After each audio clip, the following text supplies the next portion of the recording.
I'm Father Jacob Barasa. I belong to the Augustinians of the Assumption, and I come from Bungoma Diocese.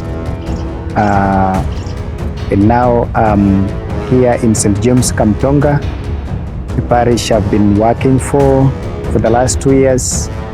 It was just inaugurated and consecrated officially last year, 28th of December.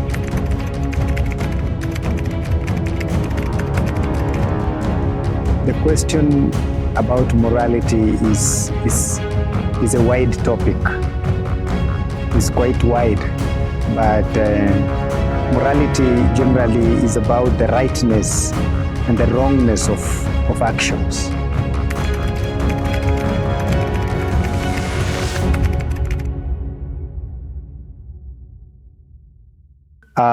The basis of Catholic morality is the conviction, is first of all the conviction of how we have been brought up by the church, and the church is Christ himself, and we've been taught that this is right, this is wrong, and therefore that trickles down to the building of our own conscience, because first of all there is a worldview that has been inculcated and socialized in humanity, that this is wrong and this is right. And that's how the same formation forms the conscience of a particular person. If he goes or she goes to a particular place, when she makes reference to what is wrong, and then he or she says, this is wrong, and I'm not gonna do this because it is wrong or right, because of the reference and because the system, the software has already taken in that this is how things should be.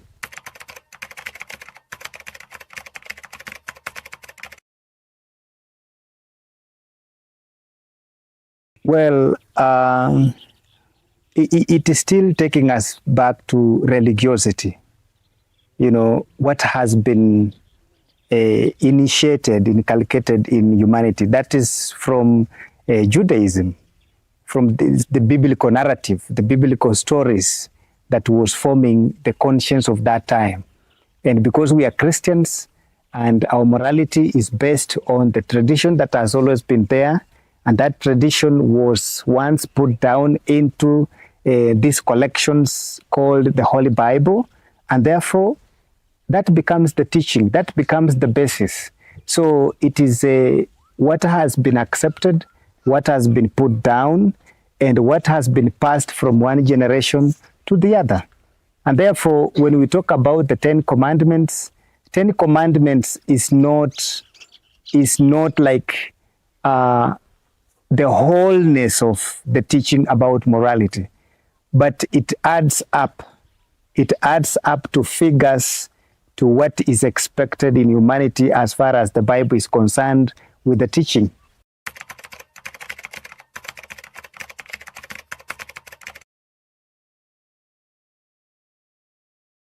Law basically gives people boundaries. You are not going to go beyond this. And when you go beyond that, then it is punishable.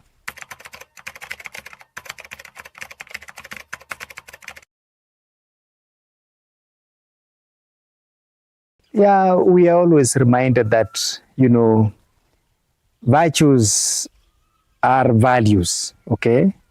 They're values about human life, and they're good values. And when you are talking about virtues, you are also mapping to a reference that there are vices also, okay? So when you are teaching people values about human life, these values cuts across board. They are universally accepted as a value. This is good, this is bad. And if it cuts across board locally or globally, if I do something good here, I expect the same good in Uganda, in America, in Europe, okay? So if you teach the young people or people in marriages or in certain institutions that this is a virtue, because it carries with it a value that can make people coexist, that can make people feel accommodated, that can make people not to feel that I'm being used as a reference for something that cannot be accepted in another country or in another village. So that's why, and that's why we also differ with other people depending on the approach to virtues, because a virtue should be universally accepted. It's a value. So if it is about a virtue in the Catholicism, it should be a virtue also in Islamic religion. It should be a virtue also in even a pagan, because a virtue is coming from the human value.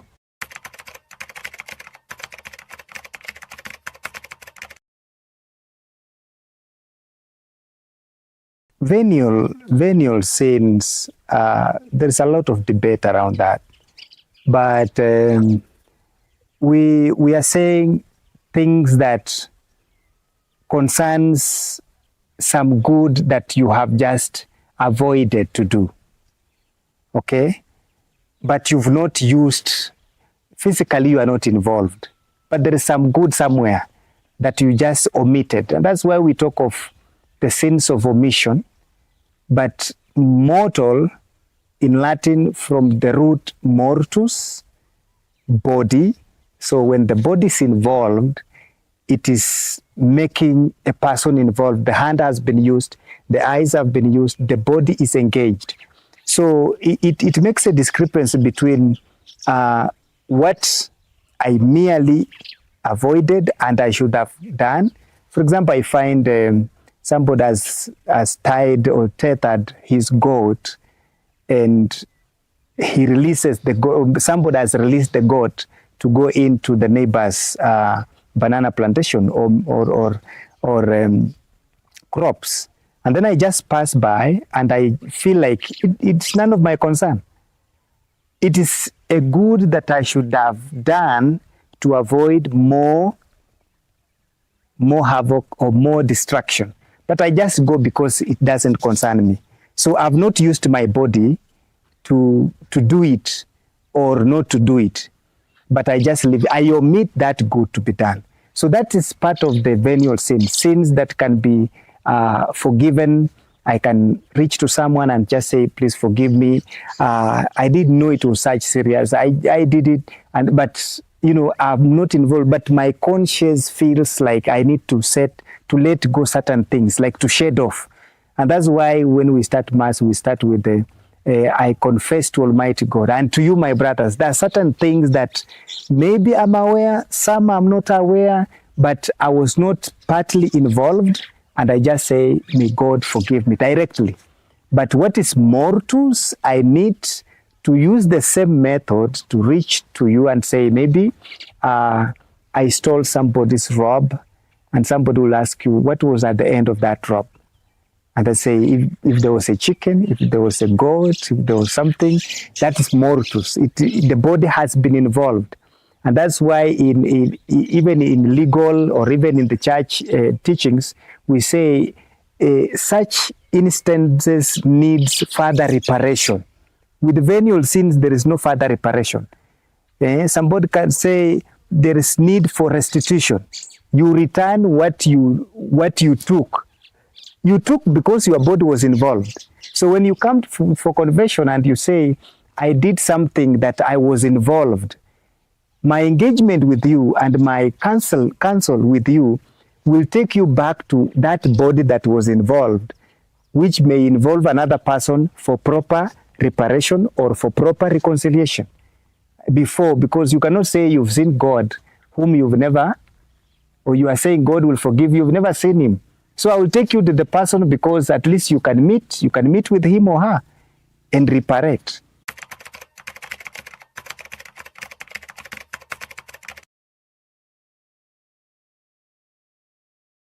Yeah, it brings harmony to humanity, because people, whenever 2 or 3 people are living together, and they have different mentalities, different characters, personalities, and whatnot. These people, at the end of the day, they cruise each other, they bruise each other, they quarrel, they do what? So reconciliation is very key, because it is involving personalities to come together. If personalities do not come together, even what Peter is saying, evening must not find you still angry. Why should evening find you still angry? You are not alone on the field. You are not going to be number one. You are competing with someone. So that person you are competing with, you need to come into terms. That's where reconciliation comes in. Reconciliation, and that's where reconciliation is amongst living parties, living entities, not between the living and the dead. That's why we must reconcile. You cannot reconcile with somebody who died, and therefore it is bringing harmony, collecting all scattered aspects of life to make it whole, that all can coexist because they can reach out to each other and forgive each other through certain mediation.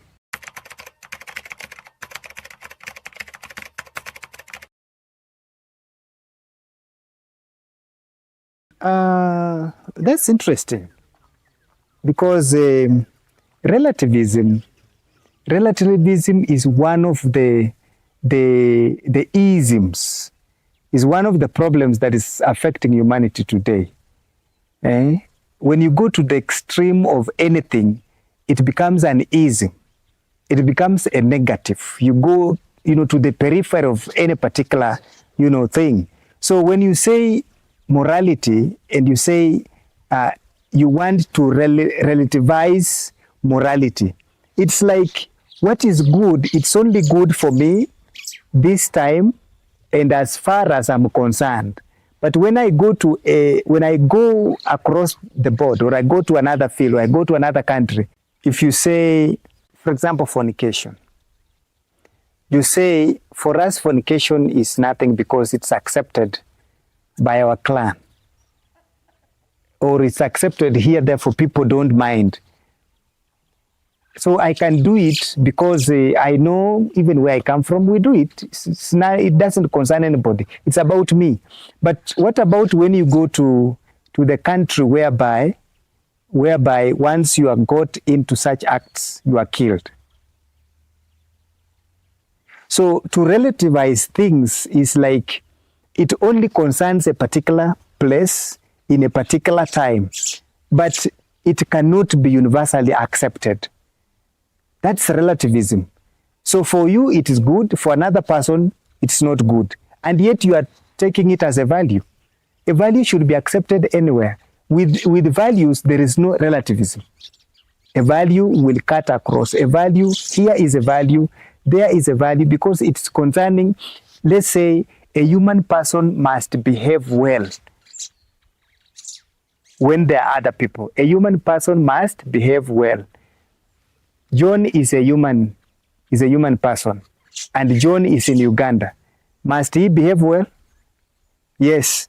So because it is a value touching humanity, it should not just be good here and not good in Uganda. It must be good everywhere.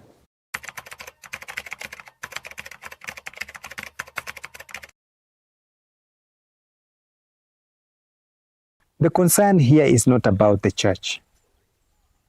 The concern is the actions themselves. And the concern is, how do we relate the actions in themselves, if they are evil, and the doers of those actions. For example, when you talk about euthanasia, in another language we are saying mercy killing. Okay? For example, somebody is in hospital and you feel like we are spending a lot of money on this old man, and we don't see him be of help even when he comes back to life. He's already 90 and we are spending thousands and thousands, millions and millions. What for? Just tell the doctor, jack off the drip, jack off the treatment. Then he or she dies. That is the type of euthanasia we are talking about. And it happens in hospitals. Why do people come to that? It is happening not because the church says euthanasia is a value. Euthanasia is the way to do things. The church holds on the morality of the people. How? By insisting that certain things must be left in their natural scabbard. Natural scabbard. Death is natural. Leave death to be natural. Okay?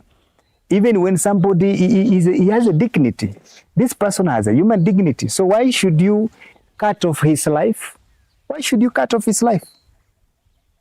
Leave him to die naturally, because God created us in his own image and likeness, and we are natural and we remain natural until he himself takes charge and takes off our life. He takes off the oxygen.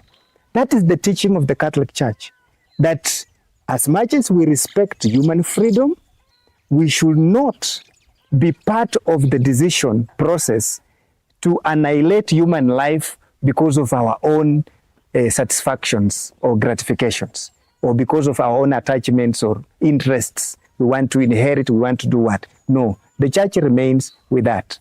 There are so many challenges with regard to morality. And today we are not just addressing challenges because they have gone overboard. We used to talk about abortion. Abortion is a big issue. Why is abortion a big issue? It's a question of life. Life is sacred. And you don't have to be a Catholic to say that let us support the sacredness of life, the sanctity of life. You don't have to be a Catholic to say life is sacred.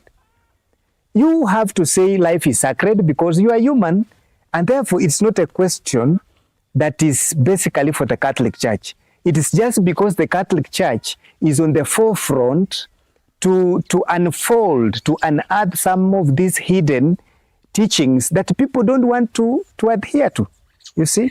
And then, for example, the question, basically the question of abortion is a question of life. We have to be pro-life, and we have to support life at all costs. Let not you be the one saying, I want to destroy life because of my interests. Leave God to take charge.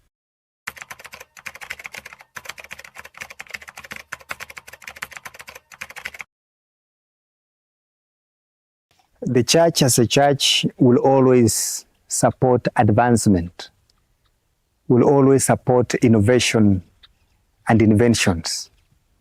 But the church still holds on serious facts and principles that our advancement and innovations and the eagerness to do things better using artificial intelligence or these modern technologies should not be should not stand in the way of blocking the realization of a human person the way he was created. So to an extent that we are not going to use the same science, advancement in science, to think that we are now going to replace God. That now we can create a human person and we can even put in a human person breath, and we can now decide whether this person should live or not live, and even change the intelligence of people and work on change the softwares of people. And that is what we call hubris. It's like taking the pride and assuming that we are now going to change what God created, and we are becoming now creators. You know, that becomes now the challenge in the ethical field, because and some of those issues are emanating from science, scientific advancements. We are having things to do, like, for example, cross-gender issues, transgender issues. Somebody does not just accept to be a woman, wants to become a man, and a man wants to become a woman. For what? Because people have taken, they are taking the creative part of God, what God himself has done. It's like you want also now to create even DNA, you see? And yet it's natural. So there are a lot of attempts that are actually going against the teachings, the ethical teachings of any principled church. That's a big danger in ethics. And we are saying that all these advancements must respect God, that God is the principal mover of everything. He's the one who has given us the intelligence. He's the one who has given us. Talk of the computer. The computer cannot condition itself. The computer cannot configure itself. I have to do it. Why should I do it? If I leave it on itself, it cannot command itself. So it means I'm still in charge. Even when I go to university, even when you go to whatever high level of artificial intelligence, at the end of the day, this is manipulation of the mind, because the brain is a big entity to humanity. It can do a lot of things, both evil and good.